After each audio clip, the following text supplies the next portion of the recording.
What's going on, everybody? I'm Coach Mike, and this is Technique Tuesday. So, the last Technique Tuesday I did last week, I went over the clean. I went over the first phase of the clean, all right? So, to refresh the first phase is going to be from the floor to the initiation of the second phase, which I'm going to go into today. So, a good way to think about that is basically from the floor to about mid-thigh height, right? So, our first phase of the clean, right? We're from the floor into that mid-thigh position, all right? If you missed my video from last week, make sure you go and click on the little thing in the corner here. I'm going to put it in the corner. And make sure you check that video out. That video is going to be essential for you to understand before going into this week's video, talking about the second phase of the clean. Now, if you are just continuing through, just want to hear what I have to say, and you are a weightlifter or weightlifting coach, understand that I do not use terminology of the pull. I do not agree with calling it the first pull, second pull, stuff like that. I will use I'll use the word pull for pulling under the bar when we're talking about transition phases, but I do not use first pull, second pull, because in my experience, when you tell athletes the first pull, the first thing they want to do is pull or yank the bar off the floor. And it takes away any push mechanics that should be present when we're doing our first phase and second phase of the clean. So, second phase of the clean, we are starting from that mid-thigh position into our extension, all right? So this is the power component of the clean, all right? This is where, when you watch some high-level weightlifter do a clean, and you see that explosive, powerful finish, that is the second pull, or the second phase, excuse me. So, why is this important? This is where, so the first phase of the clean, as I said in the last video, is in order to gain speed and momentum while staying in position over the bar, okay? So we are trying to maintain our position, our posture, our balance, while gaining speed and momentum into that second phase. The second phase now is where we are unleashing all of that power and energy we're building in our hamstrings and our glutes and our back through that first phase, and we are unleashing that energy into the bar in order to be able to elevate the bar high enough and pull out and get enough force for us to be able to pull underneath that bar. All right? If you watch very high level weightlifters, you watch how high that bar gets off their hips. The bar's not getting that high, especially with maximal heavier weights. The key intent, though, is to elevate the bar just enough that you are able to transition and pull underneath the bar, whatever height it gets to. So that is why eliciting maximal power into the barbell is so important in this second phase.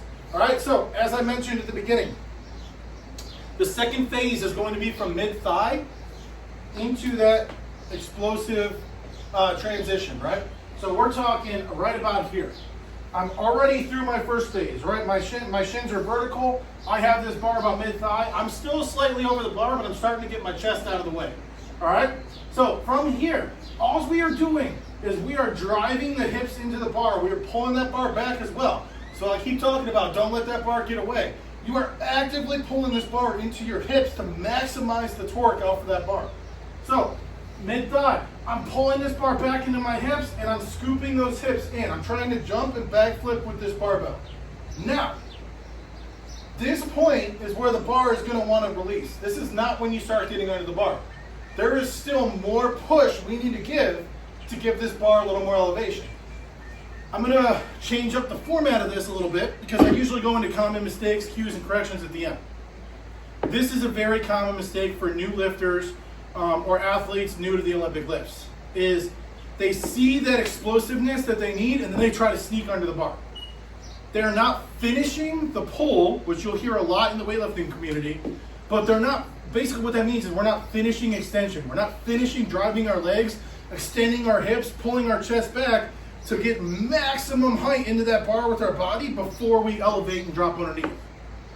So it is very important that once we feel that bar into our hips, we keep pulling that bar back into our hips as we finish and our feet lift. We're pulling that bar back, feet are lifting, and then once that bar is pretty much at my belly button, I'm snapping underneath that barbell, all right?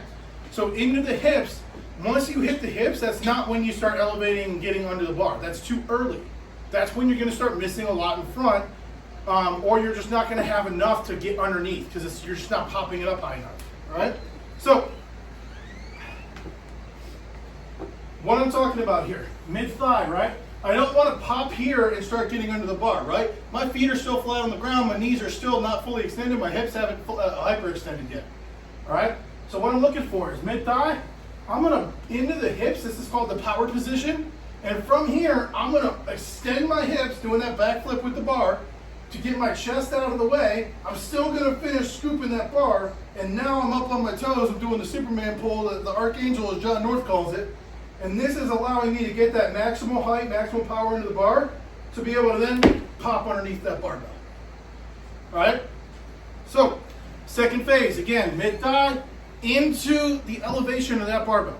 Now, common cues and corrections. As I mentioned, athletes are going to want to jump early. I don't cue athletes to jump. I don't cue athletes to move their feet.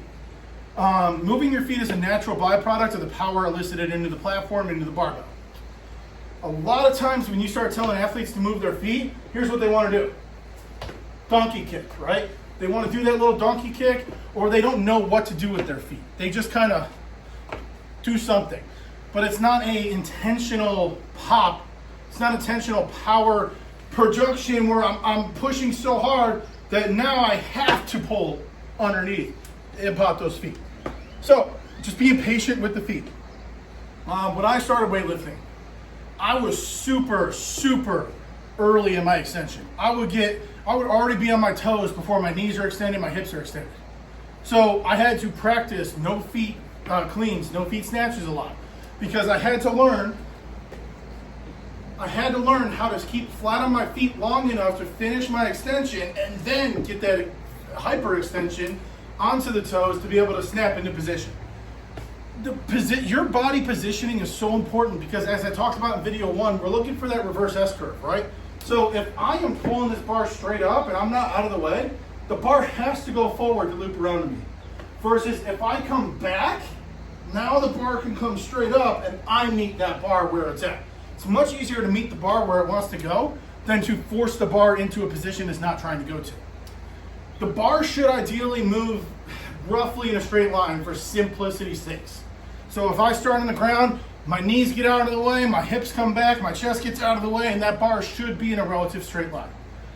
It's much more nuanced than that, but for simplicity's sake, just think a straight line to the barbell. Your body moves around the barbell.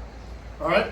Other common mistakes I see is people banging. So coming from the first pull into the second pull, or excuse me, first phase into the second phase, you see them come up, and then usually they're going around their knees and they bang off those thighs and try to loop the bar out.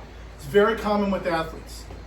The way to fix this is just to practice that second phase into the hips, second phase into the hips. Then you work it down to first phase. So now we're on the first phase, second phase into the hips. Really emphasizing keeping that bar tight. Third point that I usually see is a lot of times when athletes get into this position, they're either here where their butt's too high and their knees are already straight, which some lifters are able to do that if you have really strong glutes, back, and hamstrings can handle it, I should say. I'm not going to say strong hamstrings, but basically you're taking your knee bend out of it. So a lot of times when you see lifters do something like this, yeah, you're getting a lot of torque into the bar, but you have no extra drive into those knees. So you're only getting what you get from the floor. Whatever acceleration you get from the floor, that's what you're getting. Versus hitting those positions correctly.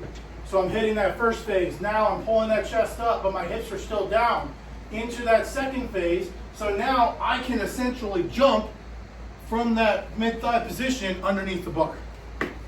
All right? So this has been the second phase of the clean. Much quicker video than the first phase. We don't have to set up positions. We don't have to do anything like that. I already covered all that in the first video. If you haven't seen that video, make sure you go and watch it so a lot of this makes sense. The second phase is the power output of the clean. All right? I'm not saying it's not as important, but this is where the speed and the magic happens. So the first phase of the clean is a longer video. It's more important because it's more about staying in position. It's more about finding balance and stability. And it's more about generating that acceleration into the second phase, where if we've done all three things correctly, that second phase should just be backflip, and then we snap into that transition into the front rack, which I'll go over next week. All right? So if you've enjoyed this video, make sure you like the video, subscribe to the channel, leave a comment about what you struggle with most with the clean. Whether that's first phase, second phase, front rack in the bar, if it's, catching it too high, catching it off balance, whatever. And if you're a coach, leave a comment about how you fixed some common errors with your athletes. All right, I've been Coach Mike. This is Technique Tuesday, going over the second phase of the clean. I'll see you guys next week.